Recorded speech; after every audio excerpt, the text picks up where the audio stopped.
Ma'am जो participant की screen है वो आप बंद कर दो, हम देख लेंगे। ओके ओके वो हम देखेंगे।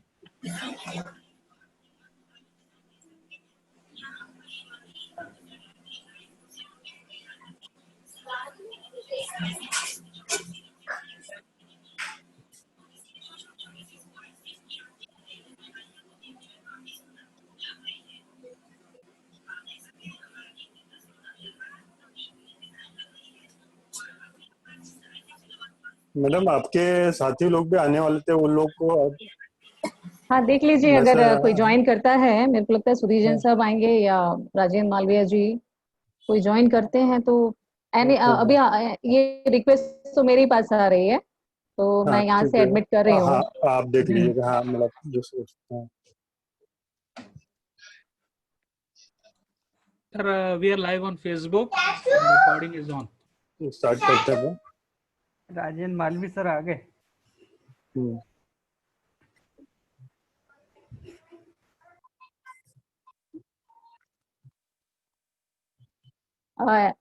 I can keep my video off, right? नहीं आपका रहने दीजिए मैं। हाँ हाँ you can keep the video off। Okay, ठीक है। कोई इशू नहीं। मैं कोई स्क्रीन पे शेयर होते रहेगी वो आपको तो कोई दिक्कत ही नहीं है। ठीक। मैं स्टार्ट कर रहे हैं फिर ना Lokesh sir. Lokesh. Yes sir. अब स्टार्ट करें? Yes sir. Yes sir. Yes, sir. नमस्कार।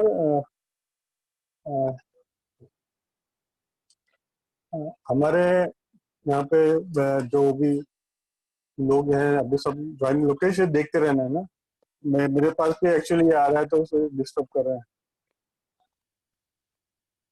नमस्कार Sir, सभी no को। need to admit. We are admitting है ना? ओके। हाँ हम लोग तारीख और मैं कर रहे हैं admit. हाँ ठीक है। Okay. Good afternoon to all of you. मैं Sudhir Kumar Dubey, head of the department electronics and telecommunication department, women's polytechnic college Bhopal.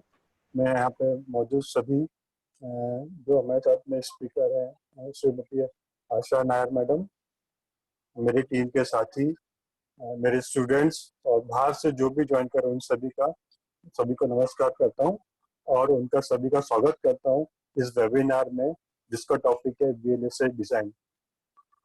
तो मैं आपका स्वागत के बाद मैं आपको थोड़ा सा वीएलएसआई के बारे में, बहुत ज्यादा नहीं क्योंकि हमारे एक्सपर्ट काफी है, उसमें आपको डिटेल में बताएंगे।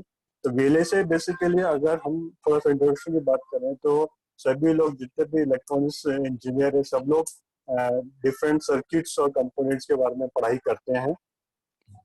तो जैसे हम जानते हैं कि दो टाइप के सर्किट्स होते हैं, डिस्क्रीट सर्किट्स होते हैं और आईसी इंटीग्रेटेड सर्किट्स होते हैं।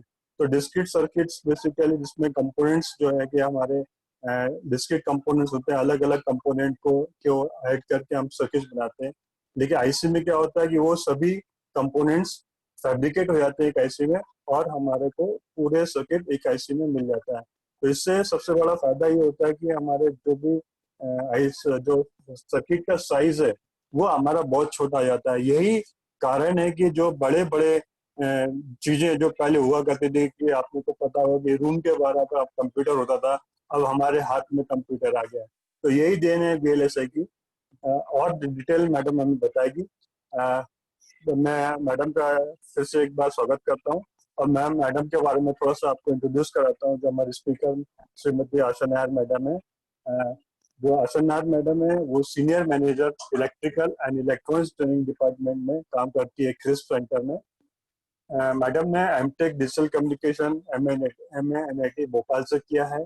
मैडम को 24 इयर्स का एक्सपीरियंस है ट्रेनिंग में in electronics maintenance, PLC, VLSI design, embedded system and assessment and learning resource development में भी काफी मैडम ने काम किया है। मैडम ने कई नेशनल और इंटरनेशनल ट्रेनिंग एक्सपीरियंस मैडम के पास में है, जिसमें electronics maintenance, PLC, VLSI design, embedded system और कई मॉड्यूल्स मैडम ने तैयार किए हैं। उसके बाद में मैडम ने कई जगह पे ट्रेनिंग भी अटेंड की है, जैसे सिंगापुर में, जर्मनी में, थाईलैंड में और कई अलग अलग जगह पे मैडम ने जाके ट्रेनिंग अटेंड की है और ट्रेनिंग प्रोवाइड भी की है। अडानी पोर्ट, मुद्रा में, भुवनेश्वर में, मुंबई में और पीतमपुर में, ऐसे कई जगह पे मैडम ने ट्रेनिंग भी प्रोवाइड की है। तो ये हमारे जो स्पीकर है उनका एक ब्रीफ डिस्क्रिप्शन है। अब मैं मैडम से रिक्वेस्ट, मैं आपका ज़्यादा टाइम नहीं लेके मैं मैडम से रिक्वेस्ट करता हूँ तो मैडम आप अपना जो है कि सेशन कंटिन्यू करें। Ma'am welcome Yes. Madam. Thank you madam. Asha नाम। Thank you. Thank you very much, sir. Ji Good afternoon to everybody, and I hope I am audible to all. हाँ जी ma'am ji. Okay. So first of all, let me thank Government Polytechnic, Women's Polytechnic Bhopal for permitting us to conduct this webinar for the students of electronics and telecommunication, as well as the teachers, lecturers. So I welcome all of you to this seminar or the webinar, sorry. And I hope that you will definitely get good inputs about this technology, that is IC designing or VLSI design. VLSI design में CRISP में जो हमारा organization है, Center for Research and Industrial Staff Performance, it is an outcome of Indo-German project. और यहाँ पे basically हम लोग अलग अलग तरह के टेक्नोलॉजी पे या एडवांस टेक्नोलॉजी पे ट्रेनिंग प्रोग्राम्स करते हैं for different target groups. We provide training program for industry personnel. People who are working in industry used to come to us for short-term training programs so that they can upgrade their skills. Then technical teachers, faculties from different technical colleges used to come for this type of training. And the students, the technical students, means students who are doing their or who have completed their ITI or diploma from polytechnics, as well as students from engineering colleges, they used to come for our training programs. So this topic I have selected VLSI design because CRISP is associated with this lab, with this topic since 2005. So we started training program on VLSI designing since 2005, and gradually whatever advancement is taking place in this area, CRISP is upgrading ourselves in this direction and continuously providing short-term training programs in this area, which is somewhat, you can say, advanced technology areas. So let me start.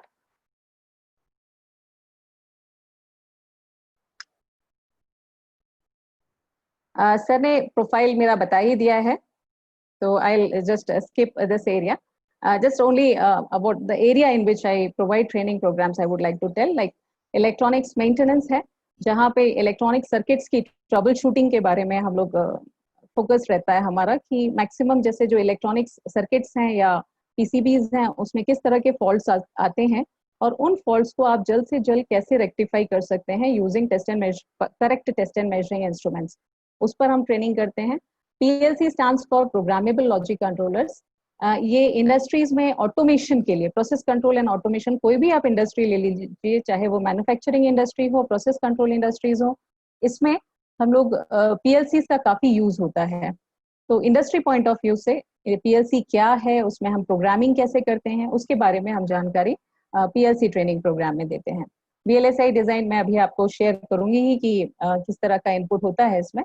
इसके अलावा embedded system design, like आजकल सारी जगह ICs का use है, micro controllers use किए जा रहे हैं, तो माइक्रो कंट्रोलर्स को आप किस तरह से यूज कर सकते हैं अलग अलग एप्लीकेशन से के लिए, और उसको कैसे हम कॉन्फ़िगर करते हैं, प्रोग्राम करते हैं, उसके बारे में हम एम्बेडेड सिस्टम डिजाइन में बताते हैं. तो ये एरियाज हैं जिसमें मेरी एक्सपर्टीज है और मैं अलग अलग तरह के ट्रेनिंग प्रोग्राम्स इन एरियाज में करती हूँ. Now let me start. Before we start, just the guidelines for online session, because CRISP is regularly conducting online sessions. So this is our requirement actually. Please write your name, mobile number and organization name in the chat box. Keep your microphone mute during the session. Unmute the microphone only when the trainer is seeking some inputs from you. Means अगर मैं आपसे कुछ पूछती हूँ तो आप उसके जवाब के लिए अपने आप को unmute करके आंसर कर सकते हैं. And open the camera only if you are in appropriate decent position, as you will be visible to all. So these are the requirements or guidelines for conducting or having this online session. I hope everybody will follow this. I think I'm comfortable with the language. मैं थोड़ा Hindi English mix करके बोलूंगी तो it is okay for all. हाँ जी ma'am, बिल्कुल madam, ऐसे ही करिए. Okay. Thank you, sir. So we start with an introduction about VLSI design. What is it? Let us see. Through the years, man has always felt the need to communicate, because man or women, for instance, we are all social animals. Without communication, we cannot exist, or without interchanging our ideas, we cannot exist. So in order to establish long distance communication, initially this system was started. This is a photograph of a telegraph system. Telegraphs पहले होते थे जहां पे coding करके एक जगह से दूसरी जगह जो मैकेनिकल कोडिंग है उसके थ्रू डॉट्स और डैशेस यूज करके जो है जो भी डेटा है या जो हम इंफॉर्मेशन पास करना चाहते हैं उसको एक जगह से दूसरी जगह पास किया जाता था. तो ये इनिशियल टेक्नोलॉजी थी, इनिशियली से 1950s या 20s 30s के आसपास.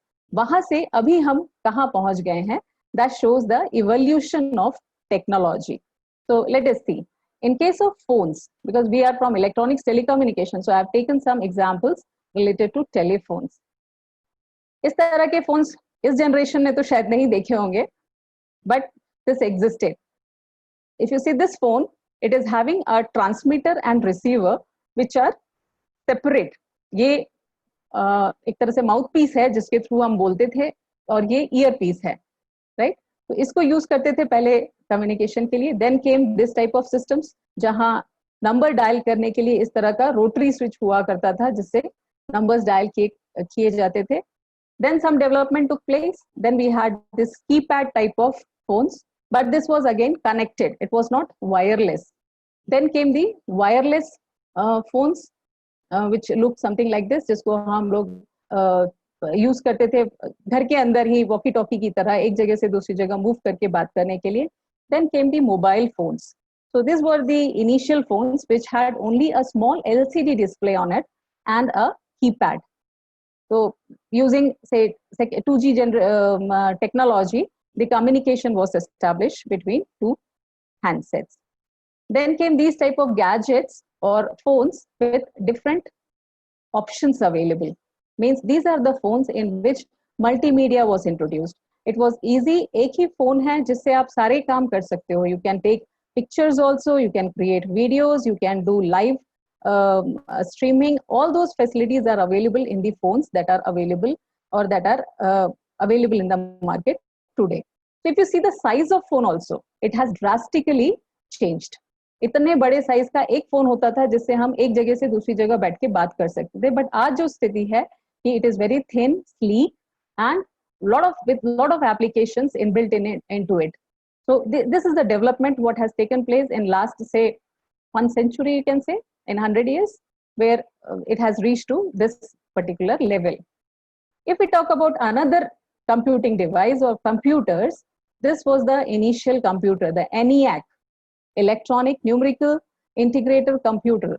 The first computer was of room size. इतने बड़े बड़े पेंटोड्स, ट्रायोड्स इन सब से भी बनते थे. और वही पीसीज जो है आज डेस्कटॉप कंप्यूटर्स बन गए हैं, लैपटॉप कंप्यूटर बन गए हैं, और इस तरह के सिंपल टैबलेट्स में भी they are available with more capabilities what was available earlier. So now just we have to think how it is possible, like वो जो computing capability यहाँ थी, that has the similar type of computing capability or far better than that computing capability has reached to this state, which is very small, very handy, lightweight, battery operated, wireless, right? So all those facilities, how it is possible? Let us see.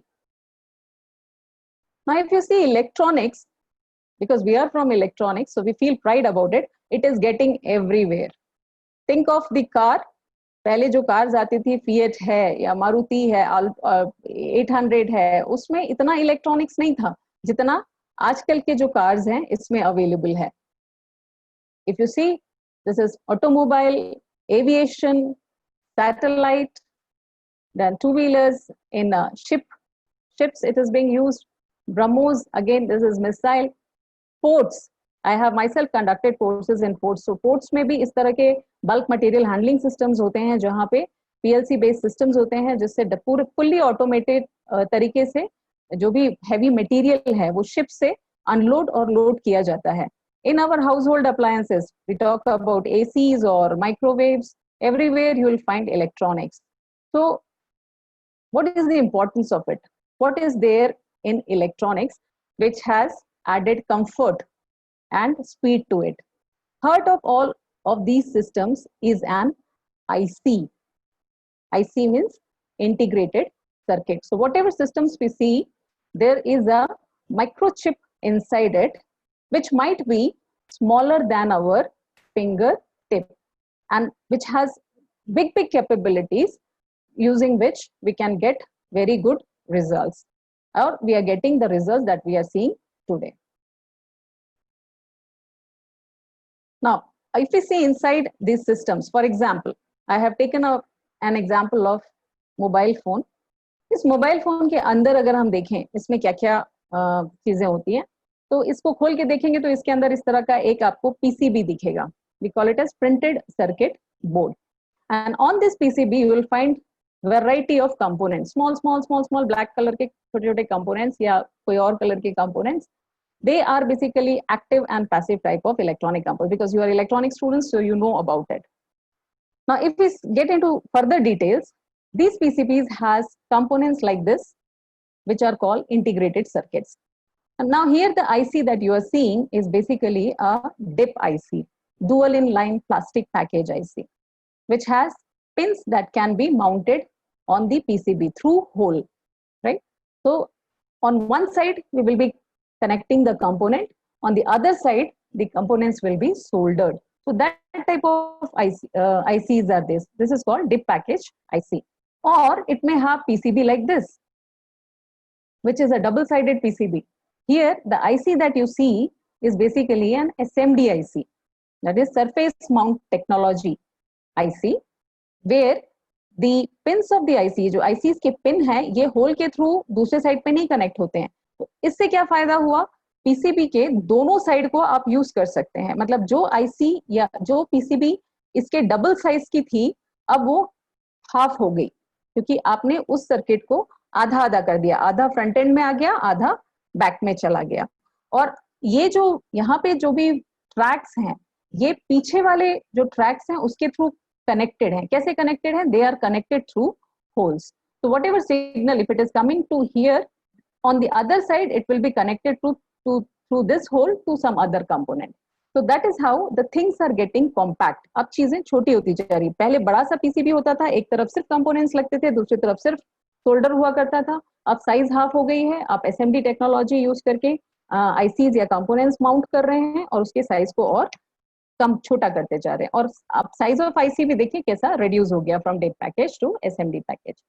If we get into IC के अंदर और हम जाके देखेंगे तो हमको इस तरह का कुछ स्ट्रक्चर दिखाई देता है. इसमें कुछ नहीं, कुछ लाइंस और पॉइंट्स, बस वही समझ में आता है देखने से, because these are of very smaller sizes. If we get further into it, similar type of arrangement you can see some pads available here and some blocks जिसमें शायद वायर्स का जंजाल है या एकदम इंटरकनेक्टेड हैं ये सारे वायर्स. और फर्दर अगर हम इसको डिटेल आउट करके या जूम करके देखें तो हमको दिखाई देता है कि वो जो छोटे छोटे ब्लॉक्स थे उसके अंदर इस तरह के ट्रैक्स हैं और उनका इंटरकनेक्शन है. So similar type of circuitry you can see here also, and this basically represents the layout.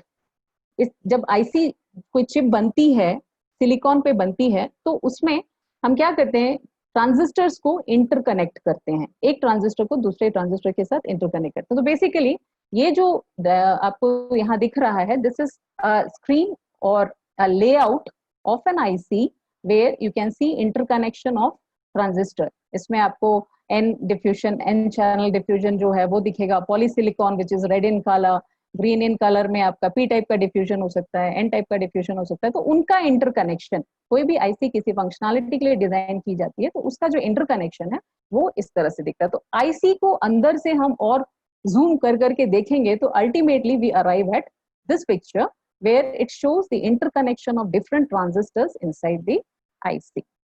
Okay. So now how it is possible? How this electronics is growing like this, or how such a complicated systems are getting smaller and giving you best results? It's because of the power of a technology which is called VLSI. What is VLSI? VLSI basically is very large scale integration. It is the process of creating integrated circuits by combining thousands of transistor based circuits into a single chip.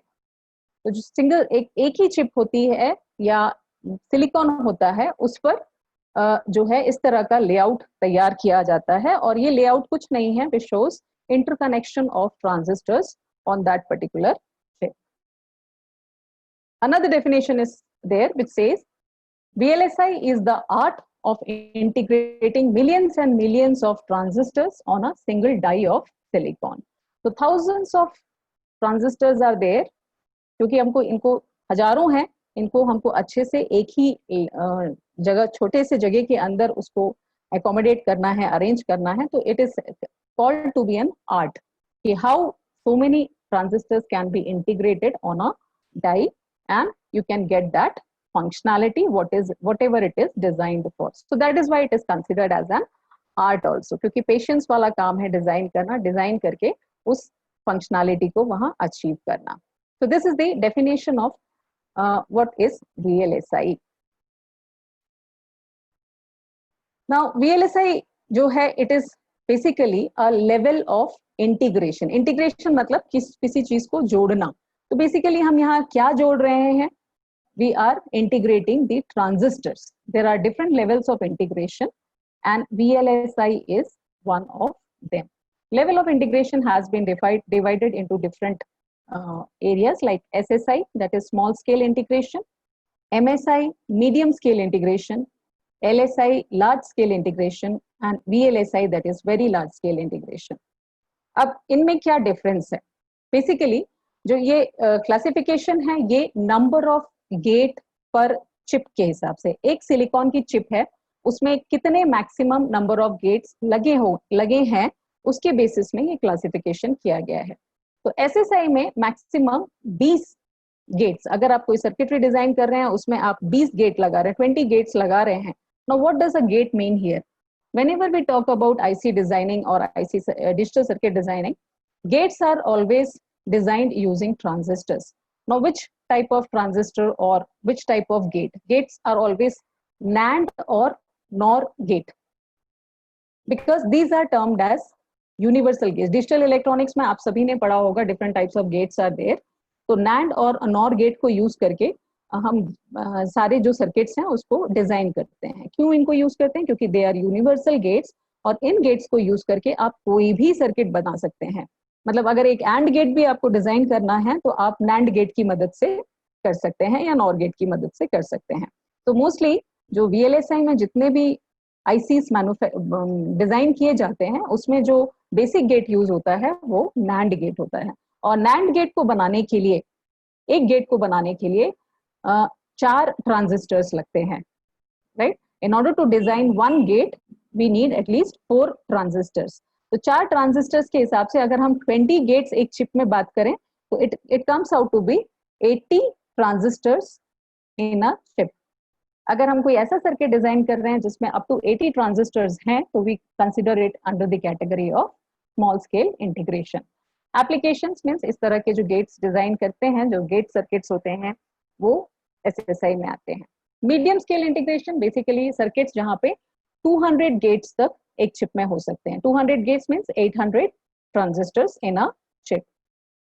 If इसमें examples ये हैं like timers IC है, counters हैं, इस तरह के जो आईसीज हैं वो एमएसआई कैटेगरी में आते हैं.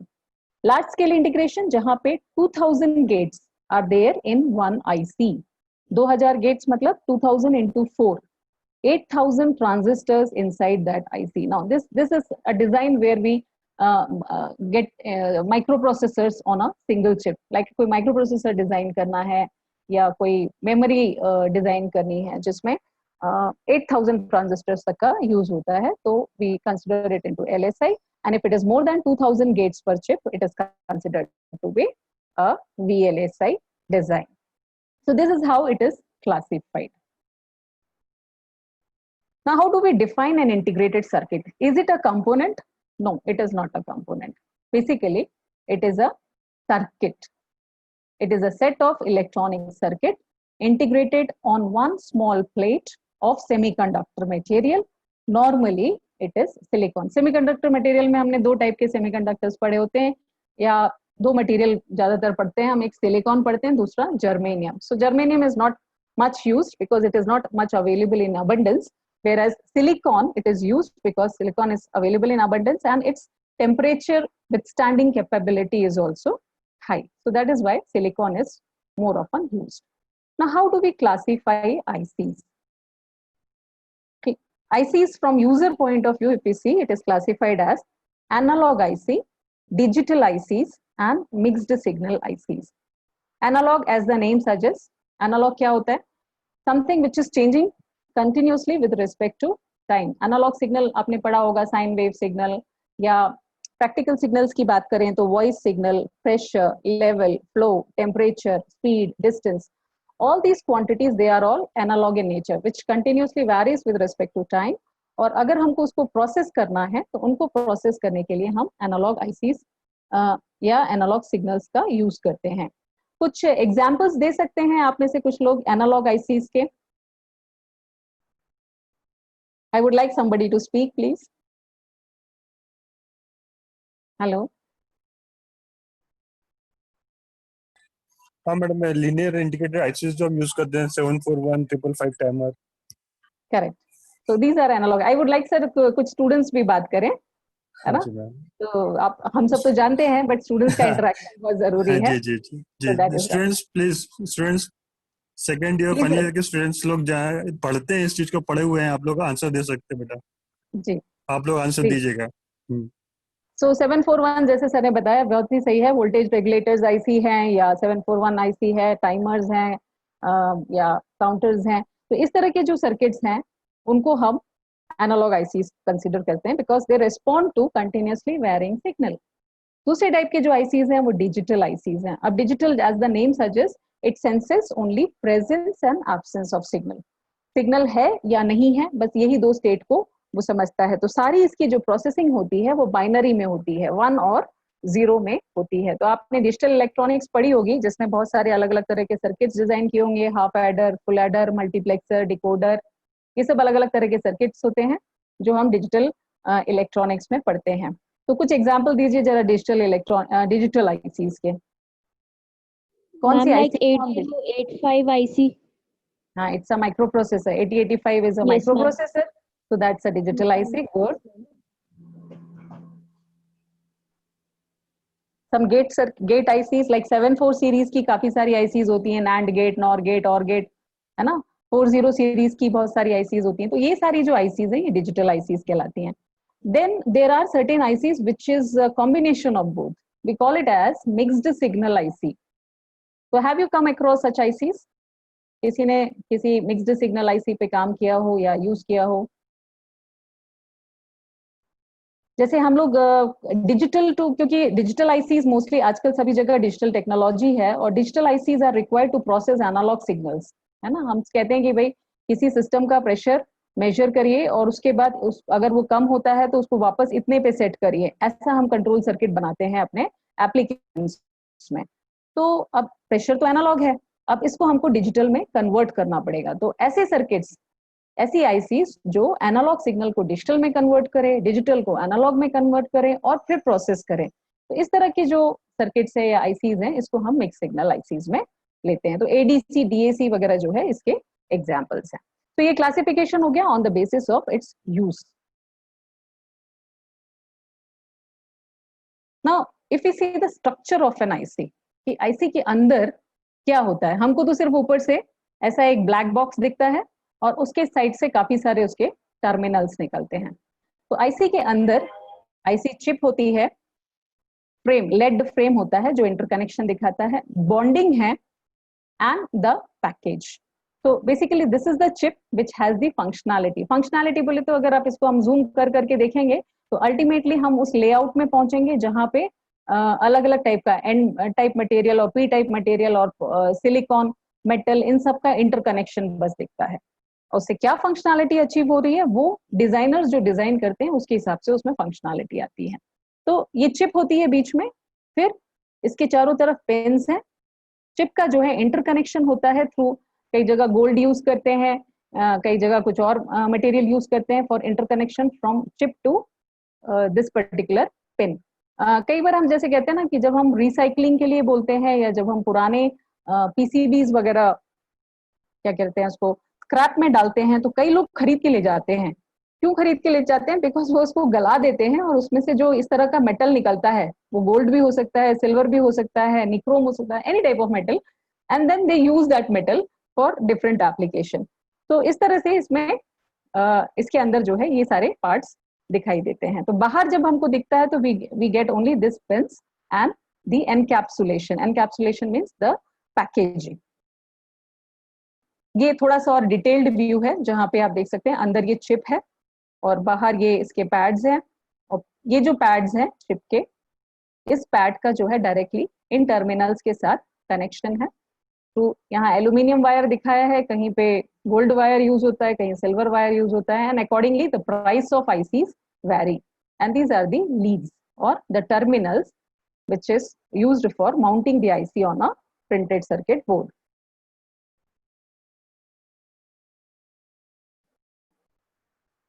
Now, how do designers classify the integrated circuit? It is classified as ASIC, ASIC बोलते हैं, या PLD.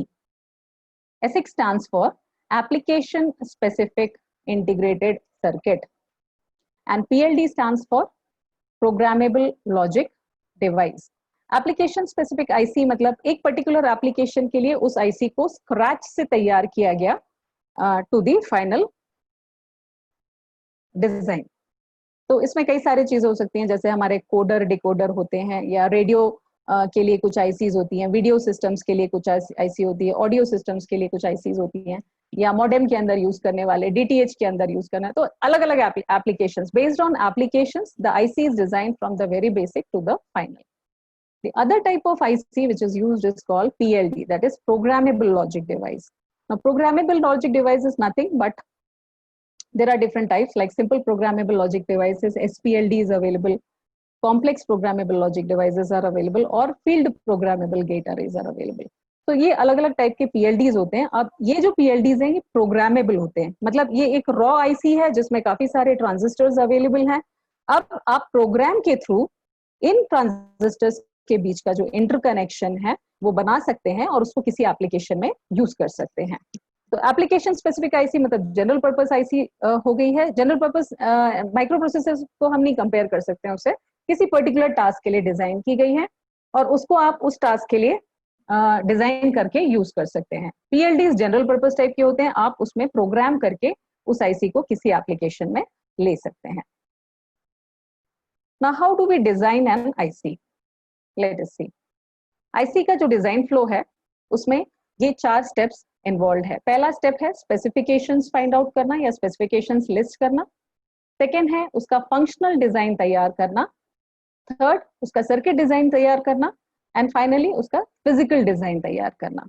तो जब हम स्पेसिफिकेशंस डिजाइन करते हैं तो क्या क्या चीजें कंसिडर करते हैं. किसी को कोई एक आईसी बनवानी है किसी एप्लीकेशन के लिए तो हमें क्या पता होना चाहिए. पहले तो वो किस चीज के लिए बनवा रहे हैं, क्या उसकी फंक्शनैलिटी है, उसमें कितने इनपुट्स लगने हैं, कितने आउटपुट्स रहेंगे, ठीक है, किस एप्लीकेशन के लिए है. ऐसा एप्लीकेशन है जहां पे जो पावर है वो कंटिन्यूसली 230 वोल्ट एसी से उसको मिलता रहेगा, या ऐसा कोई एप्लीकेशन है जिसमें वो बैटरी ऑपरेटेड रहेगा. तो पावर डिसिपेशन कैसा है और क्या कॉस्ट हो सकती है, राइट. तो ये सारे फीचर्स के ऊपर ये जो इनपुट्स मिलते हैं इसके बेसिस में फर्दर डिजाइनिंग अप्रोच की जाती है. तो first step is to write down the system specification, then go for the architectural design, that is functional design. You can design using either large blocks or using logic gates और registers, मतलब क्या approach रहेगा उस particular functionality को design करने के लिए। तो देयर आर डिफरेंट लेवल्स कि आप किस तरह से इसमें फंक्शनल डिजाइनिंग अचीव करते हैं या लॉजिकल डिजाइनिंग अचीव करते हैं। तो initially when we start with say we have used instead of logical blocks we have used logic gets.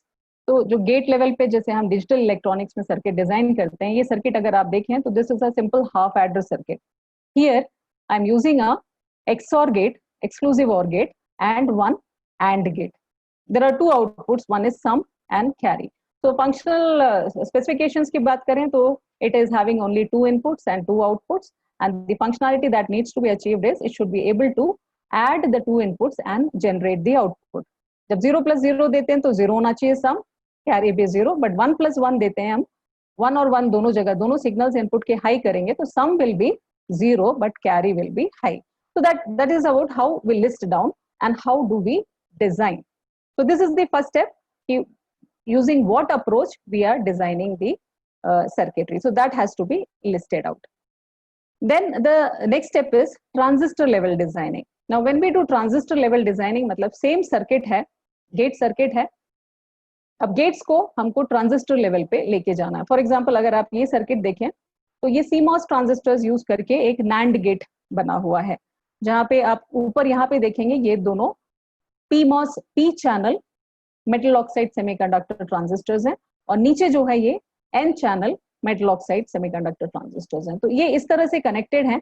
जब भी आप इनपुट NAND गेट है, NAND गेट में जब हम इनपुट 0 0 रखेंगे, 1 0 रखेंगे या 0 1 रखेंगे, उन केसेस में हमको आउटपुट मिलेगा। जब इनपुट 1 1 रहेगा तो आउटपुट ऑफ रहेगा।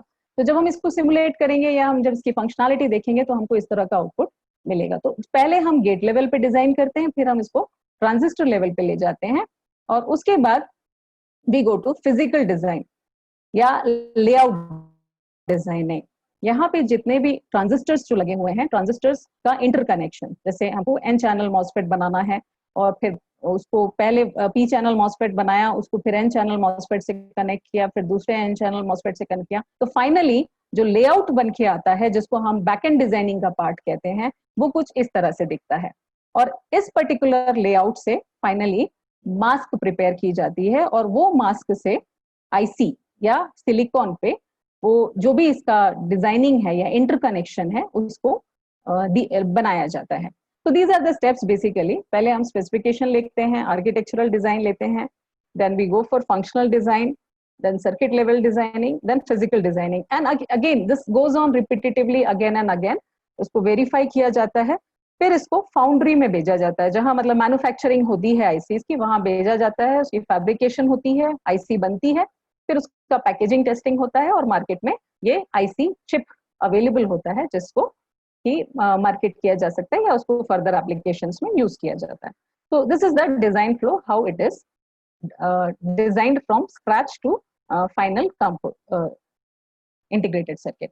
अब इस बीच में कई सारी चीजें हैं, लाइक पैरासिटिक एलिमेंट्स हैं, मतलब ऐसी चीजें जो IC में पावर डिसिपेशन ज्यादा करे या एरर्स क्रिएट करें, तो ऐसी चीजों को आइडेंटिफाई करना होता है। तो एक IC को डिजाइन करने में काफी सारा टाइम लग जाता है। तो if you see the history of IC, the ICs which gets developed, so it takes a lot of time, 2 to 3 years of time to design, develop a particular IC. If we talk about processors, छोटी छोटी ICs तो fast develop की जा सकती है, but जो complicated ICs हैं, it takes time. It has to be tested again and again before launching it to the market.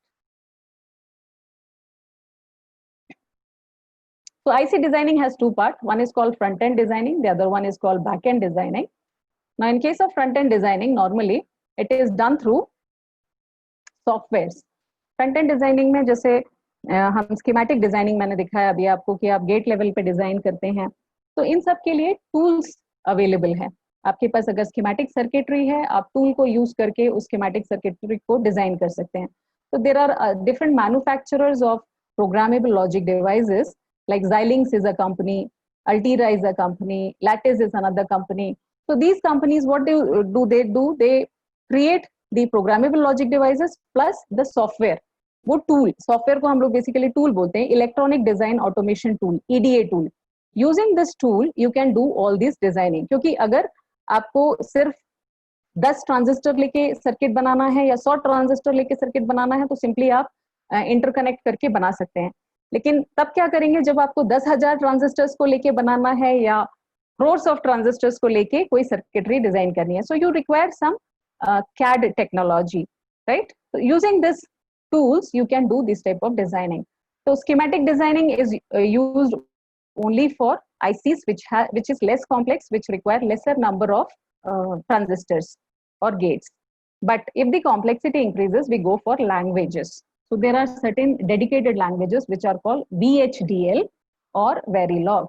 VHDL stands for Very High Speed Hardware Descriptive Language. ऐसी Verilog एक language है और System Verilog language है.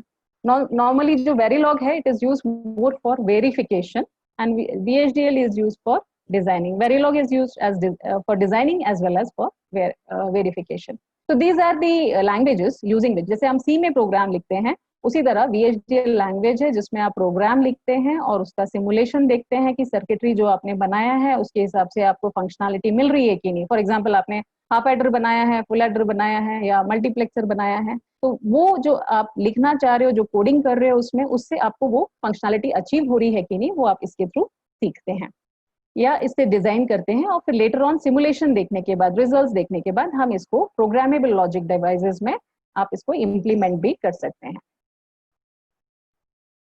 Front end design का जो flow है कि हम जब डिजाइनिंग करते हैं तो क्या क्या चीजें देखते हैं।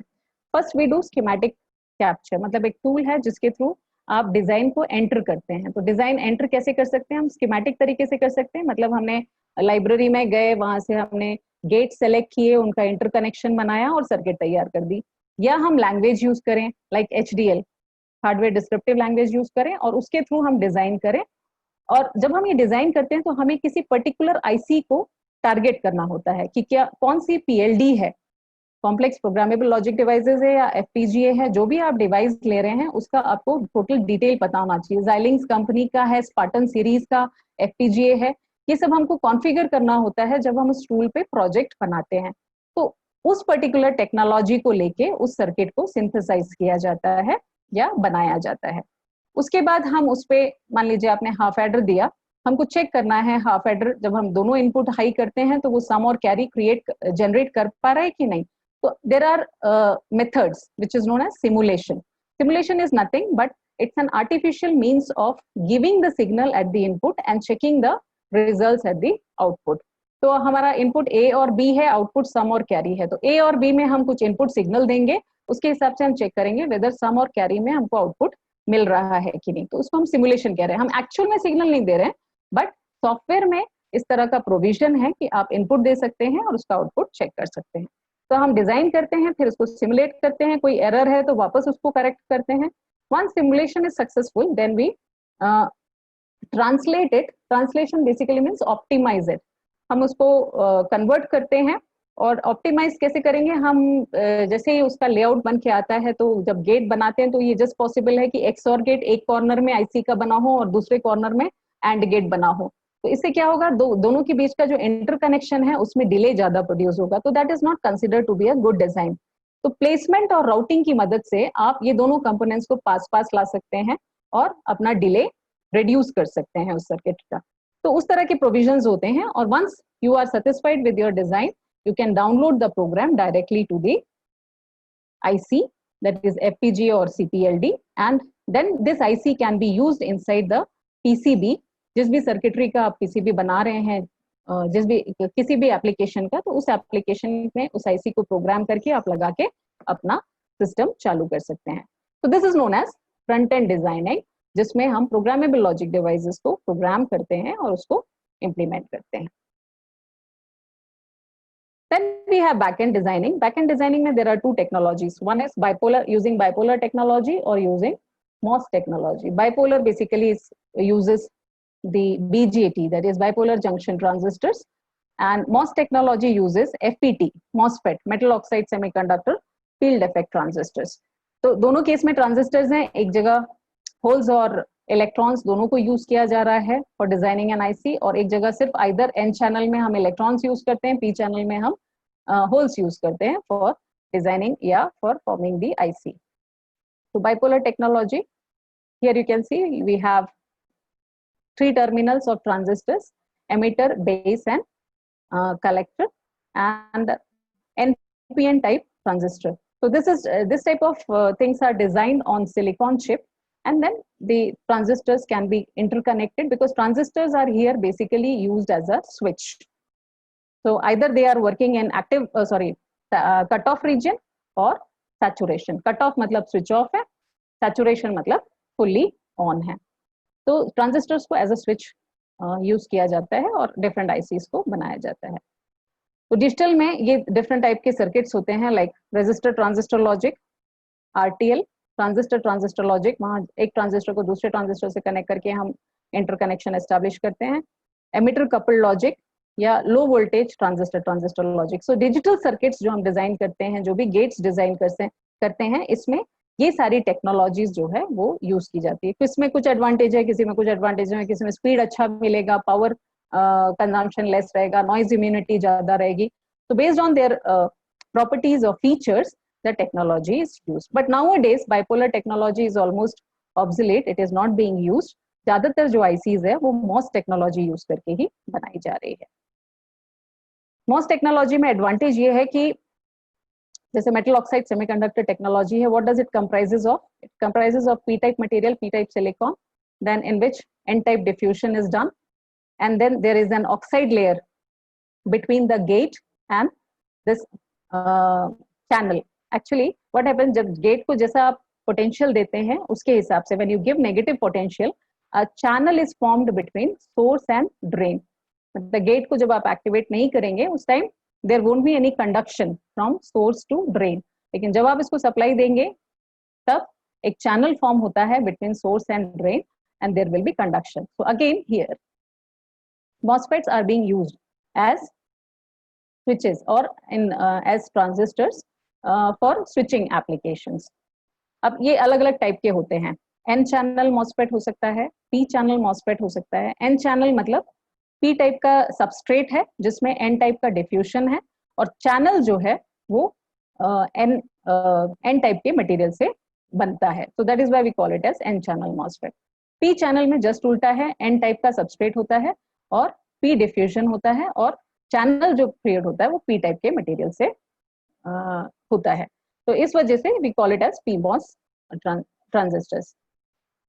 So now, but NMOS has got its own advantages, PMOS has got its own advantages and some certain drawbacks. So now the technology that is popular and it is being used is called CMOS, that is complementary MOS, which includes PMOS technology as well as NMOS technology. तो दोनों का combination use करके CMOS technology के through आजकल जो जितने भी ICs हैं वो डिजाइन किए जा रहे हैं. CMOS stands for complementary metal oxide semiconductor technology. This shows actually the design flow for back-end designing.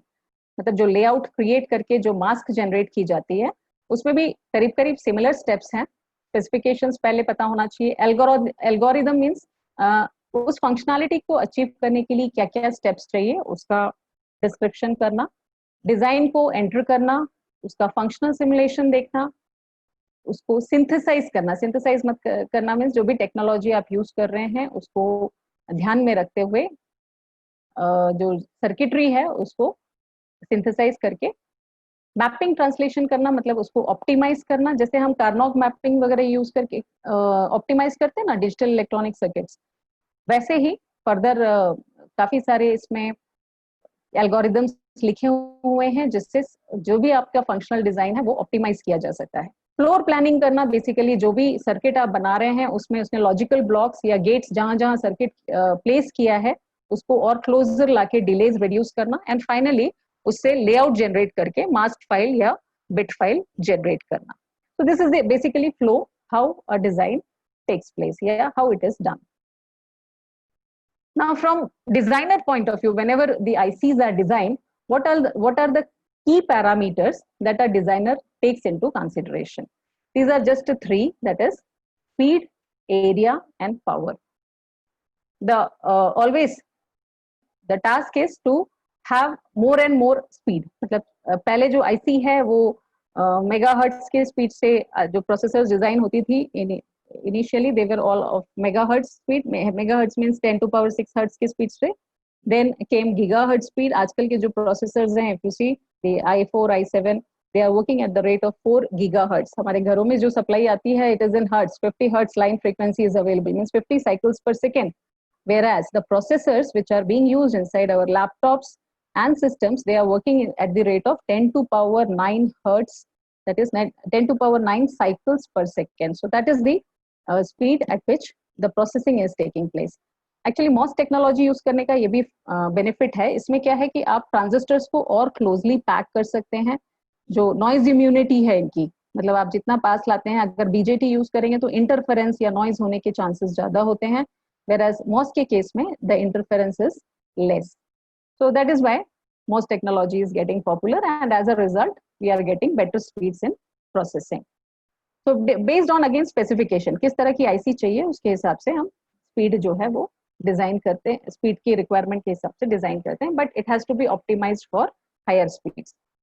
Area again जो ICs हैं पहले डिजाइन होती थी वो बड़े बड़े it was designed for bigger area. Now the things are going into micro level and further getting sleek and thin. तो जितने कम से कम स्पेस पे ज्यादा से ज्यादा फंक्शनैलिटी अचीव की जाए, that used to be the target of designers, the IC designers. Power requirement again, because now earlier our voltage level was between 0 and 5 volt. TTL की अगर बात करें तो 0 volt मतलब 0 से 0.8 volt तक के रेंज को हम लोग 0 volt या लो वोल्टेज बोलते थे, और 2.4 से लेके 5 वोल्ट तक के रेंज को हम लोग हायर वोल्टेज बोलते थे. अब जो हायर वोल्टेज है that is getting reduce to minimum जो है दैट इज अराउंड 1.3 वोल्ट. तो द वोल्टेज या power requirement is also reducing. Means basically we are designing control circuit. तो कम से कम पावर लेके हम किसी कंट्रोल सर्किट को डिजाइन कर सकें या आईसी को डिजाइन कर सकें, ये डिजाइनर का रिक्वायरमेंट रहता है. तो इन तीन चीजों को ऑप्टिमाइज किया जाता है किसी भी डिजाइन में, ताकि स्पीड मैक्सिमम हो, एरिया कम से कम लगे और पावर रिक्वायरमेंट कम से कम रहे. So these are the parameters for designing. Now how these ICs are manufactured. पहला जो स्टेप होता है that is wafer preparation. Wafer mean silicon जो है इसका सैंड के थ्रू हम वेफर प्रिपेयर करते हैं. इसका साइज जो है वैरी करता है, बड़ा सा राउंड डिस्क होता है, और इसमें से हम सिलिकॉन डाई लेते हैं और सिलिकॉन डाई पे चिप्स डिजाइन की जाती है. तो जो वेफर्स हैं it can very in size से फ्रॉम अप टू 30 सेंटीमीटर और मोर देन दैट ऑल्सो. तो इतना बड़ा सिलिकॉन का वेफर होता है और उसमें फिर आईसीज डिजाइन की जाती है. जो सिलिकॉन जब फैब्रिकेशन होता है तो उसमें कई सारे स्टेप्स हैं, लाइक इमेजिंग होती है. जो मास्क फाइल आपकी डिजाइन होके आई है उसको हमको सिलिकॉन के ऊपर उस पैटर्न को बनवाना होता है. तो पहले उसका इमेज क्रिएट किया जाता है और उसमें कई लेयर्स ऑफ डिपोजिशन होती है. अब एन चैनल मॉसफेट बना रहे हैं तो पी सबस्ट्रेट लगेगा, फिर उसके बाद उसमें एन चैनल मटेरियल डिफ्यूज होगा, फिर उसमें सिलिकॉन डाइऑक्साइड का इंसुलेशन लेयर आएगा, फिर मेटल्स होंगे, फिर उसका इंटरकनेक्शन. तो इस तरह से कई सारे लेयर्स होते हैं जिसको एक के बाद एक डिपॉजिट किया जाता है और फिर फर्दर इचिंग होती है. जैसे हम पीसीबी बनाते हैं, पीसीबी में हम ट्रैक्स बनाते हैं और उसके बाद हम उसको इचिंग सॉल्यूशन में डाल देते हैं और फिर इचिंग करते हैं ताकि सिर्फ एक्सेस ऑफ कॉपर जो है उसमें से निकल जाए और सिर्फ ट्रैक्स रह जाए. तो उसी तरह का कुछ प्रोसेस हम लोग का इसमें भी सिलिकॉन फैब्रिकेशन में भी देखने को मिलेगा. तो अभी मैं I will show you a video, a very good video from global foundries which shows you how the manufacturing of ICs are done in industries.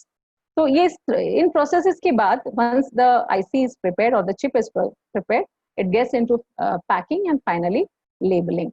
So how this process goes on, उसके लिए मैं I will be sharing one video after this slide. So this shows basically the wafer, किस तरह से हम silicon को से ingot तैयार करते हैं. इसको इनगॉट कहते हैं, जिसमें से स्लाइसेस ऑफ सिलिकॉन वेफर्स निकाले जाते हैं और फिर उसमें फोटोलिथोग्राफी टेक्निक यूज करके लाइट को पास करके इस पे, जैसे ये पूरा एक वेफर है, इसमें कई सारे सिलिकॉन डाइज हैं जिसपे जो भी पैटर्न है इसको एक तरह से इंस्क्राइब किया जाता है या उसको डेवलप किया जाता है स्टेप बाय स्टेप इचिंग करके एक एक लेयर्स बनाई जाती हैं और वो जो पैटर्न मैंने शुरू में आपको दिखाया था उस तरह का पैटर्न इसके ऊपर डेवलप होता है।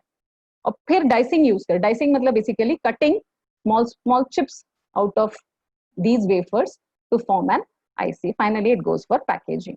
Now, whatever I told you, like this shows the picture of a wafer which was used for designing Pentium 3, जो 0.13 micron process technology use की है। 0.13 basically means 130 nanometer technology. हम normally जो units use करते हैं physical world में वो meters होते हैं। 1 meter is 100 centimeter, right? Here we are talking about micrometer, that is 10 to power minus 6 meters, or we are talking about nanometer, which is 10 to power minus 9 meter. जो हमारा hair होता है ये micrometer size का होता है, micrometres में होता है 10 to power, इससे भी बहुत छोटा 1000 गुना और पतले पतले tracks which cannot be seen by definitely naked eyes. So multifold magnifying microscopes are used to work on this technology. So this shows the wafer, and inside that you have silicon dies, which is used for making ICs. Now let me share this video with you. ये Global Foundries हैं. It is a manufacturing unit where ICs are manufactured. Just have a feel of कि किस तरह का manufacturing sector, जैसे आपने हमने industries देखी हैं, BHEL देखा है या मंडीदीप में और भी PNG है, क्रॉम्पटन रीव्स हैं या HEG है, इस तरह के प्लांट देखे हैं जहाँ पे हमको सारा प्रोसेस सामने दिखता है। ये कोई ऐसी इंडस्ट्री है जो हमको नॉर्मली नहीं दिखती है। इंडिया में we have very 1 or 2 labs where ICs are manufactured. One is Bharat Electronics, the other one is Semiconductor Complex in Mohali. So they design, develop, but in India we do not have a further semiconductor industries where ICs are manufactured. So just have a feel of what IC manufacturing industries are and what type of work goes on in that. So I'm sharing this, I'm playing this. I hope if audio is not audible, please let me know.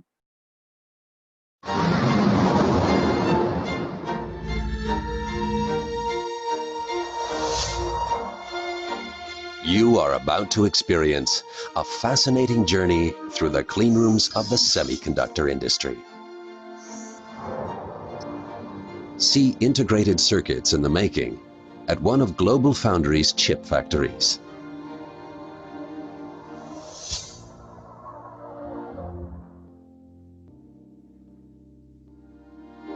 Let our experts walk you through the nanocosmos of the atom.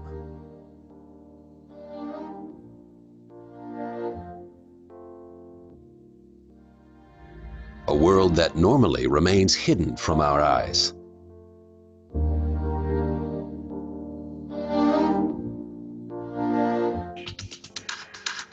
In the beginning is the circuit diagram.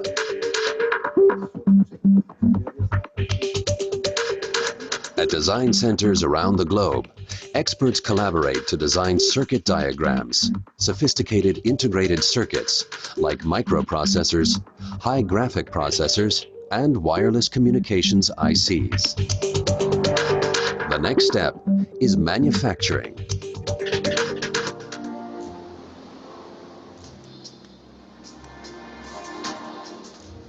The disk substrates for the microchips are made from quartz sand and are called silicon wafers.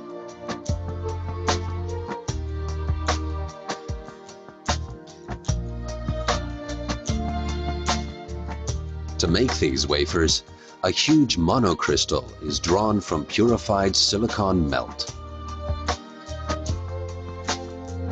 The result is a perfect silicon lattice into which the transistors will later be fitted.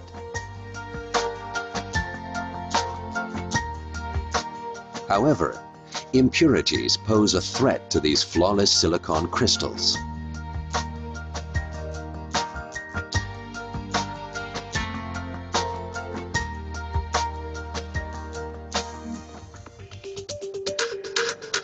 Our Global Foundries manufacturing teams must therefore take extensive precautions every time they enter our dust-free clean rooms. The result? Our wafers are fabricated in an environment that is more than 100,000 times cleaner than an operating theater.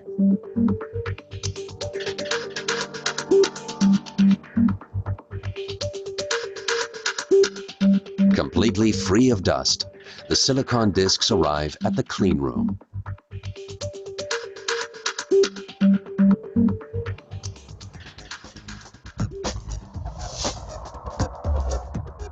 Here, 25 wafers are packed into each hermetically sealed container and sent off on a journey that will take them through hundreds of manufacturing steps.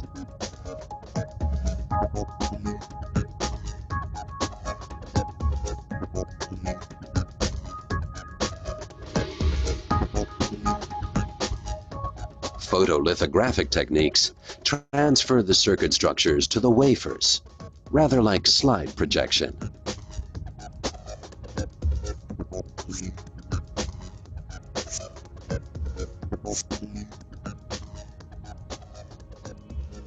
The key to this whole process is a solid mastery of light.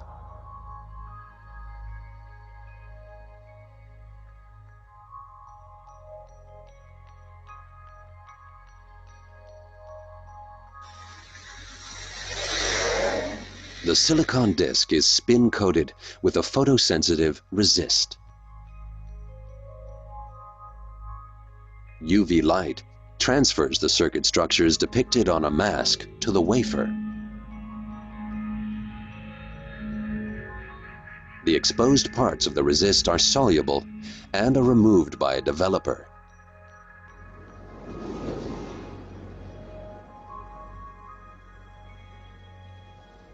The transferred structures can now be used as a template. The unprotected parts of the water surface are etched away. The structures of billions of small current switches are generated on each wafer, tiny transistors.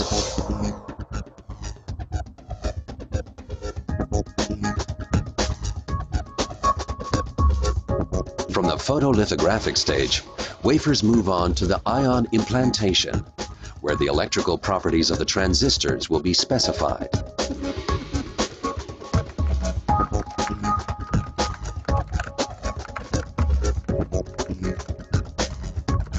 Here, the engineers make good use of one of silicon's most important properties. Silicon is a semiconductor, which means that its conductivity can change via a high precision emplacement of so-called dopant atoms.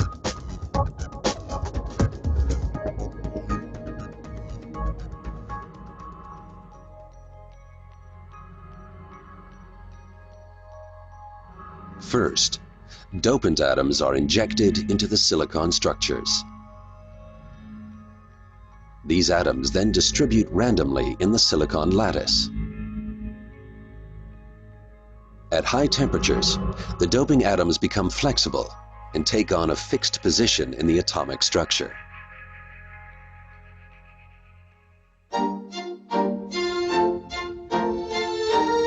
The complexity of manufacturing tiny transistors requires a clean room as big as 2 soccer pitches.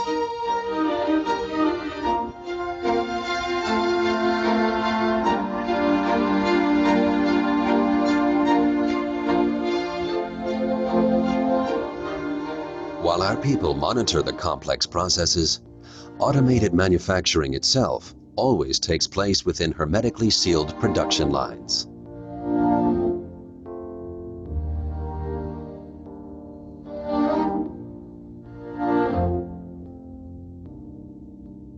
Copper dominates the next process step. The finest interconnect wires link up billions of separate transistors to form integrated circuits.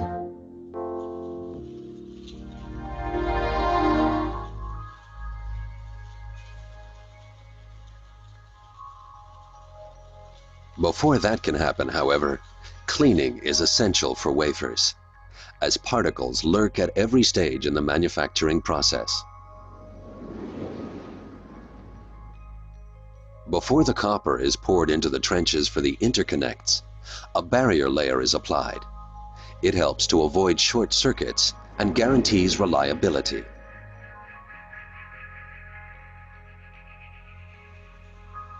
The trenches are then filled with copper.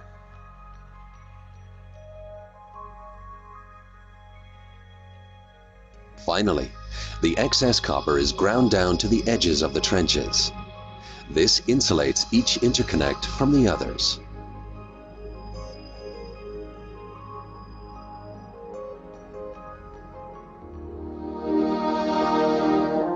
A microchip made of copper wiring established GlobalFoundries as the first company in the world to adopt copper in volume production. A foundation for the state-of-the-art multi-core processors that GlobalFoundries is introducing today in all product areas.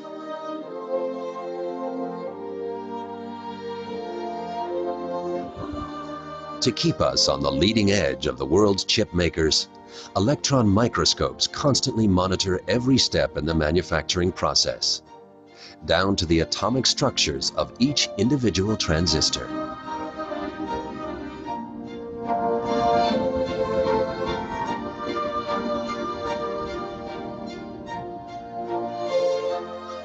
In 2 months, the wafer is ready.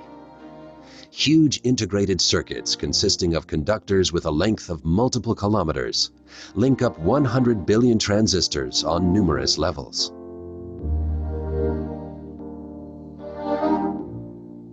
And that in a space no larger than a fingernail.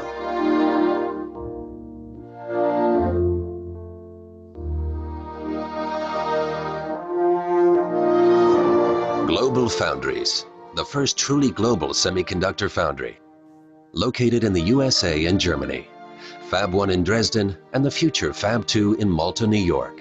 Together they'll be 2 of the most advanced chip factories on Earth and a testing ground for the very latest microelectronic innovations from around the globe. The last production step in microprocessor manufacturing is the packaging of the chips. In preparation for this step, tin silver pellets are applied on the wafer. They will link the chip to the frame. Via the finest saw blades, the chips are cut off the wafer.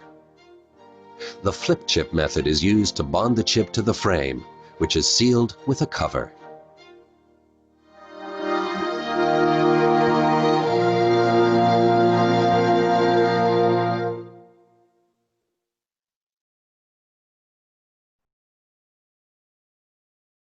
Okay, so that was just a briefing about how ICs are manufactured and what is the process, because we have seen different types of industries in India, but not this type of industry where which are really, it says like 1,000 times cleaner than our hospitals.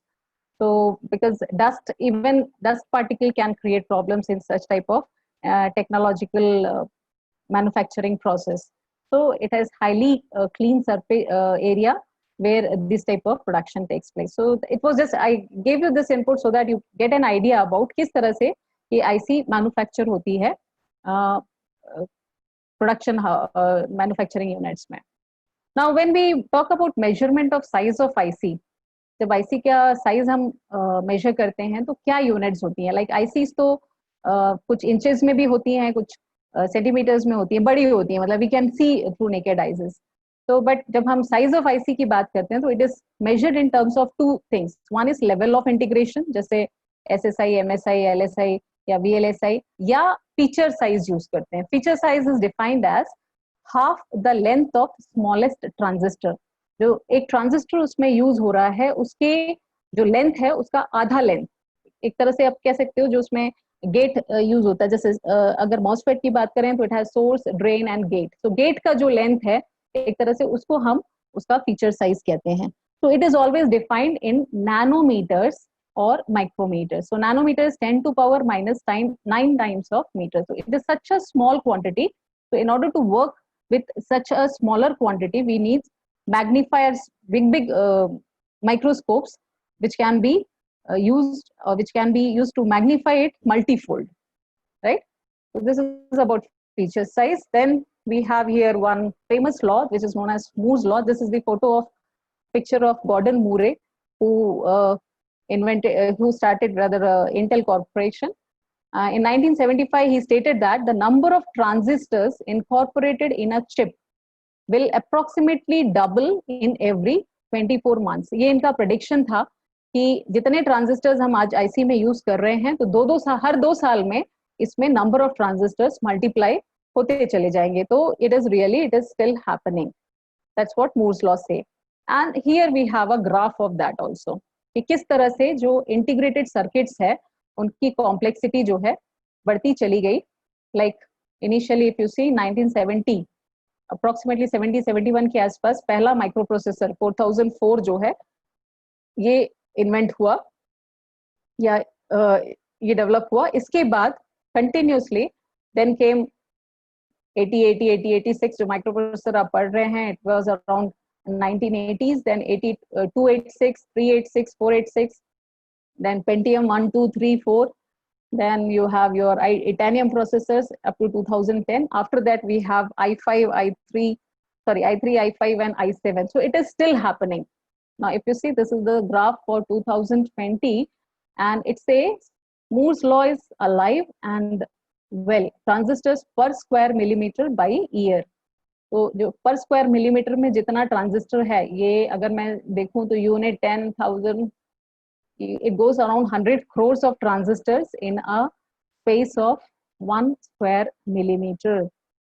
So this is how the integration of transistors is happening in ICs. And this again shows the actual scenario कि इसके बाद, like I have shown you up to 2013 or 14. So after that they came Qualcomm Snapdragon processor, then AMD का जो है EPIC processor. So these are having this much capacity of transistors inside it, using which you can achieve different functionality. तो इतने सारे transistors को use करके हम किस तरह की functionality achieve करते हैं?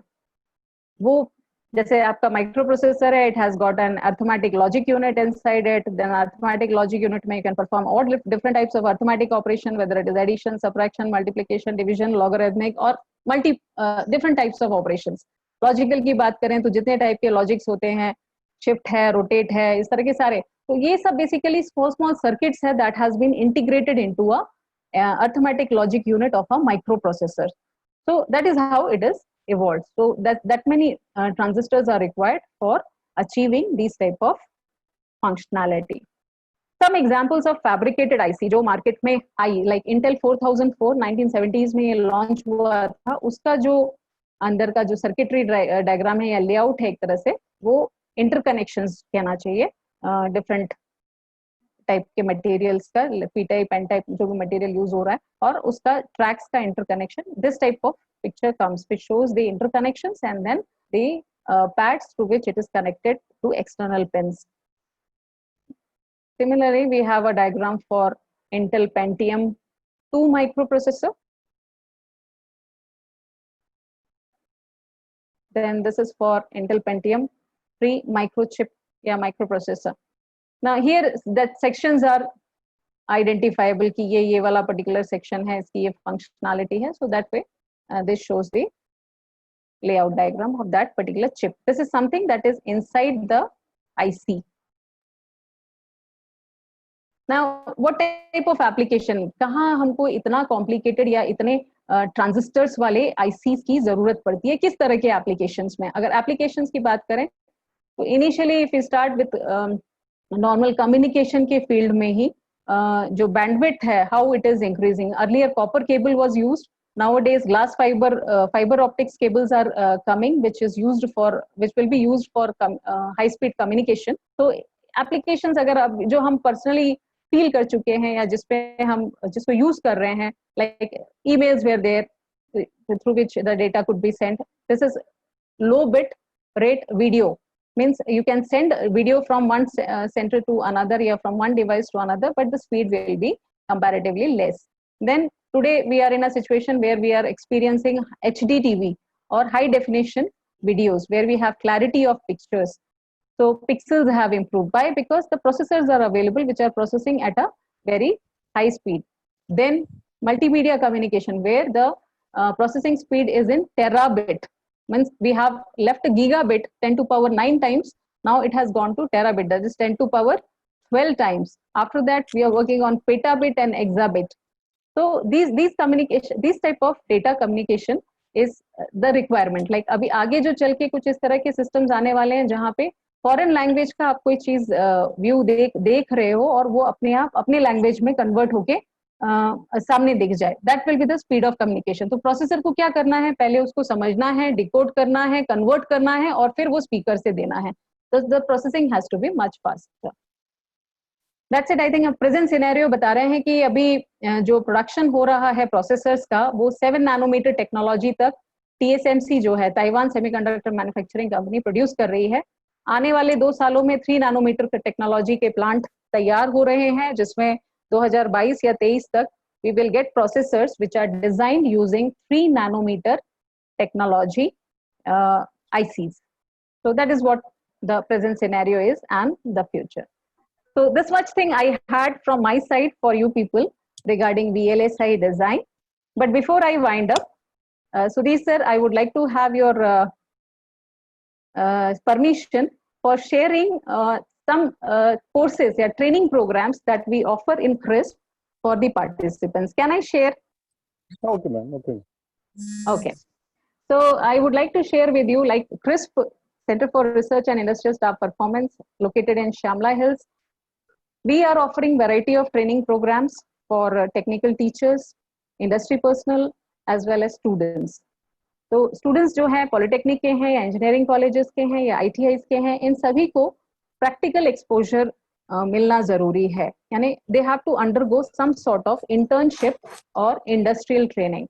So keeping that in mind, CRISP has come up with 60 hours and 90 hours training programs in different areas. तो मैं इलेक्ट्रिकल इलेक्ट्रॉनिक्स की बात करूँ, like I am also an electronics engineer, but when we get into field, जब हम काम करने के लिए निकलते हैं, इंडस्ट्रीज में जाते हैं, तो वहाँ ये डिफरेंशिएशन नहीं होता है कि आपने इलेक्ट्रिकल में किया है या इलेक्ट्रॉनिक्स में किया है. कुछ प्रॉब्लम है, कुछ फॉल्ट है, कोई मशीनरी है जिसमें कुछ फॉल्ट डिटेक्ट हुआ है, आपको वो क्लियर करना आना चाहिए, उसको रेक्टिफाई करना आना चाहिए. तो इसको ध्यान में रखते हुए कुछ प्रैक्टिकल इंडस्ट्री ओरिएंटेड कोर्सेज हमारे पास हैं जो हम स्टूडेंट्स के लिए ऑफर करते हैं. I will just read out the name of the courses, उसके डिटेल्स कि वो कितने दिन के हैं और उसकी फीस कितनी है. Definitely nothing is available free of cost because our centre is also an autonomous society. We are getting earning our bread and butter through our training programs only, so everything is chargeable, and when we are charging we give that quality product also. तो पहला जो course है ये electrical control and relay logic application, transformer and switch gear maintenance का है. ये 60 hours का online internship programme है जिसमें 30 डेज का प्रोग्राम रहेगा.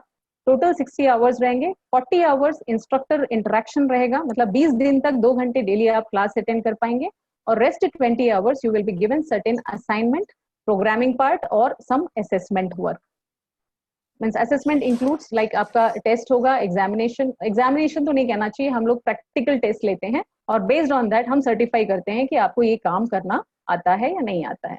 एक्चुअल फीस जो 60 आवर्स ट्रेनिंग की है वो 3600 है, 3600, but we are giving up to 50% discount in this, and the actual fees the students will have to bear is only 1800 rupees. Similarly, we have courses on solar PV installation and maintenance. आजकल हर जगह जो है solar roof plates लग रहे हैं और इससे हम पावर जनरेट कर रहे हैं इवन डोमेस्टिक लेवल पे, तो इसके कोर्सेज हमारे यहाँ होते हैं और इसमें भी मैक्सिमम पार्टिसिपेशन हमको मिल रहा है. Power electronics and industrial drives. Power electronics and industrial drives actually ये इंडस्ट्री के पॉइंट ऑफ व्यू से है. जैसे प्रोसेस और मैन्युफैक्चरिंग इंडस्ट्रीज में बहुत बड़ी बड़ी मोटर्स होती हैं, इनके स्पीड और टॉर्क को कंट्रोल करने के लिए we have a course on power electronics device. कैसे आप मोटर का कनेक्शन करते हैं, कैसे पैरामीटराइज करते हैं ड्राइव को, कैसे फॉल्ट डिटेक्ट करते हैं और उसको रेक्टिफाई कर सकते हैं, ये आप सीखते हैं. Then we have course on field instrumentation and control, where we target sensors and transducers that is used in industries.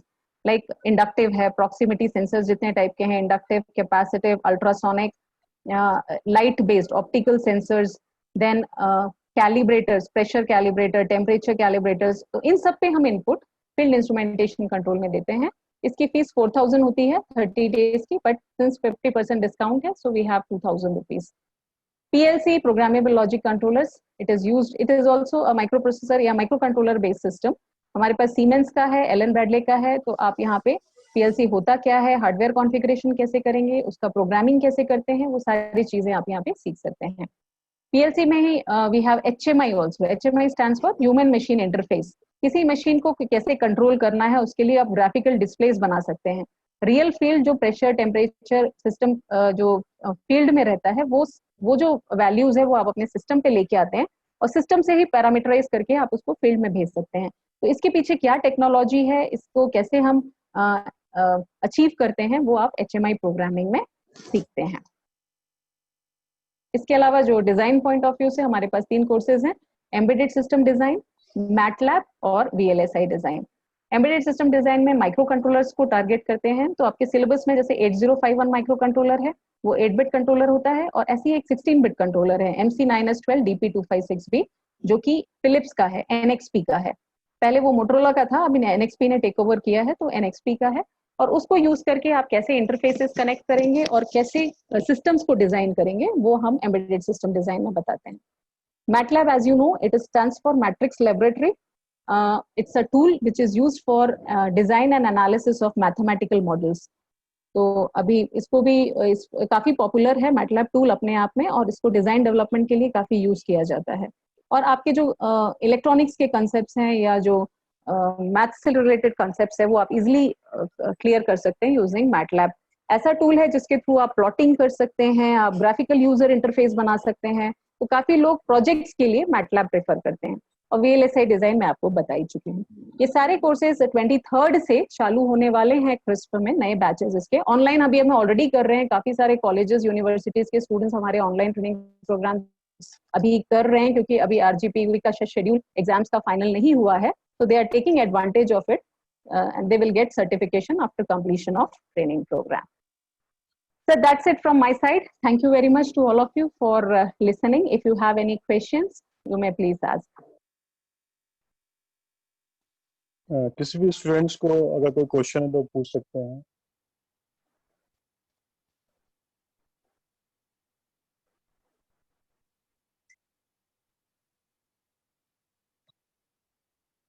कि कोई जो भी यहाँ पे प्रेजेंट है, कोई अगर कोई अपनी तरफ से कुछ बोलना चाहता है तो प्लीज फ्री टू से।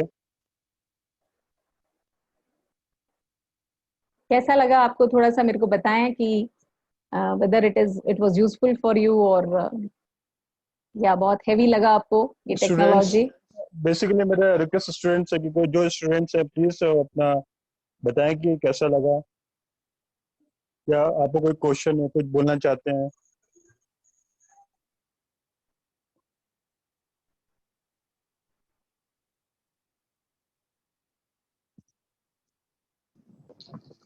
मैं हेलो। हाँ हेलो। आयुषी, हाँ जी आयुषी बोलिए। Good afternoon ma'am. Good afternoon good sir. Afternoon. Sir मैं थैंक यू बोलना चाहूंगी मैम को। मतलब एक्चुअली ये हमारे स्ट्रीम से रिलेटेड था, तो मतलब हमें बहुत अच्छा, मेरे को तो बहुत अच्छा लगा। So thank you. और मैम ने जो भी समझाया बहुत अच्छे से समझाया। ओके ठीक। और कोई बोलना चाहता है?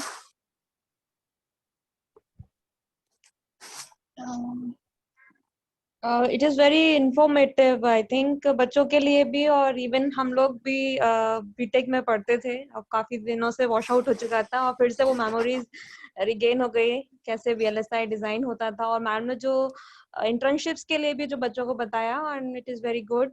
बच्चे चाहे तो वो ज्वाइन भी कर सकते हैं, और टोटली मतलब मुझे इंफॉर्मेटिव लगा। It was very good. Thank you ma'am, thank you so much.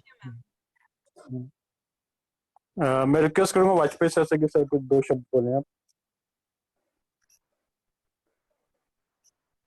Okay, Professor, thank you, and thank you, Madam Nair. She has given the very briefly and very informative talk, and I think this talk might have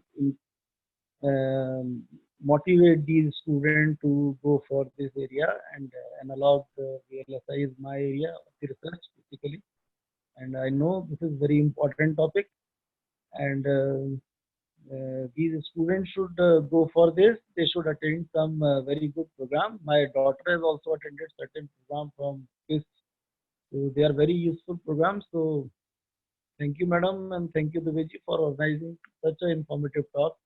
Thank you. Welcome sir, thank you very much. कलाकार sir कुछ बोलना चाहेंगे आप?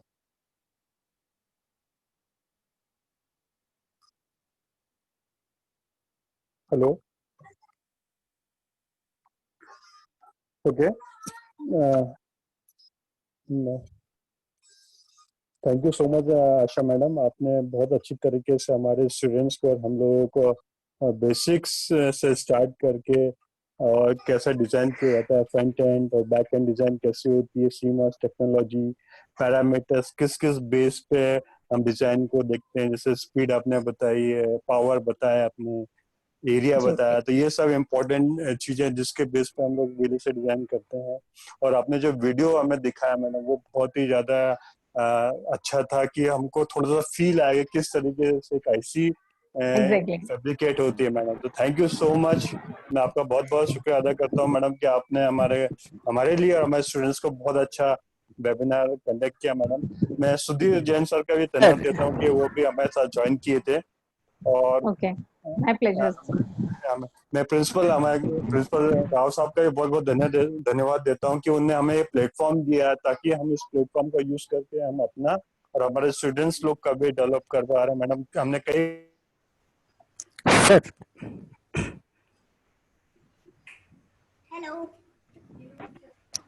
सारे faculty members जो दूसरे college से join किए हैं, मैं उनका धन्यवाद देता हूँ कि उन्होंने हमारे लिए वक्त निकाला। हमारे टीम, हम इलेक्ट्रॉनिक्स टेलीकम्युनिकेशन डिपार्टमेंट सभी teachers, Kalakar sir, Lokesh sir, Tariq, Akanksha madam, Vajpayee sir, Anoop sir, ये सब हमारे साथ ज्वाइन किए। हमारी टीम मैडम बहुत अच्छा काम करती है। उसके अलावा जो भी स्टूडेंट्स जो दूसरे कॉलेज से आए हैं, ने ज्वाइन किया है, और हमारे कॉलेज के स्टूडेंट सभी लोग का मैं धन्यवाद देता हूं कि आपने इस वेबिनार को ज्वाइन किया। और कुछ जो स्टूडेंट्स या जो भी इस वेबिनार को ज्वाइन नहीं कर पाए क्योंकि उनके पास क्रेडेंशियल्स नहीं होंगे, इसलिए उन्हें कुछ हमने फेसबुक लाइव भी किया था, तो उस पर भी कुछ लोगों ने उसको देखा होगा, तो मैं उनका भी धन्यवाद देता हूँ। मैं हमारे बैकहैंड टीम लोकेश साधवानी जी और मिस्टर तारिक अली का मैं बहुत बहुत धन्यवाद देता हूँ कि उन्हीं के सपोर्ट से हम आज ये वेबिनार को अच्छी तरीके से कंडक्ट कर पाए। तो मैं इन सभी का धन्यवाद देता हूँ और मैं आप लोग से अब रिक्वेस्ट करता हूँ कि अब अपन इस टीम को या इस वेबिनार को यहीं समाप्त करते हैं। Thank you madam, thank you so much. Thank you sir. Thank you, ma'am. Thanks from Crest. Thank you. Thank you very much. Thank you If thank you you have any query, you can send me a mail at asha@cristindia.com. Thanks to all. Okay, thank you ma'am.